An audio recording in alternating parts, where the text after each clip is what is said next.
这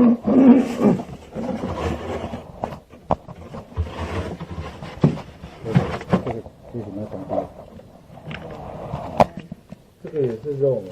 这个是哪里买的？我们做的。你们在哪里做的？我们是在越南做送过来的，是不是？没有，是在台湾做的。是台湾做的。对啊。可是都没写台湾字哎，是全部写。台湾哪里地方有在做这个？台湾那个在我们林口。在林口，它工厂是在林口。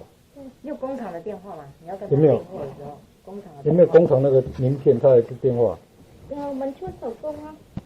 对，是，对，你也是在那边做。做手工的呀。可是你没有啊，你不是在家里而已，都在家里。我在家里是带小孩，后来那个做手工是。这个，这也是猪肉，这么多猪肉。因为一直都买23、27啊。这些都是猪肉一起的，同一批的，你应该是带一袋就会使，伊要同赶一批的啦。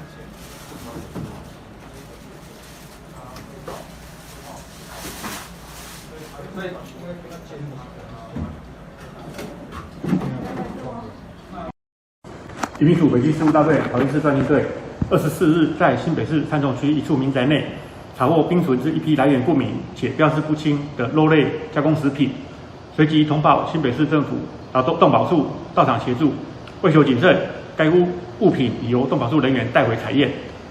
桃园市专勤队查获之物品包括外包装标示均为越南语之香肠、香蕉叶包肉、猪肉及猪油等各一批，不仅无标示生产地或进口来源，有些甚至包装上无任何说明。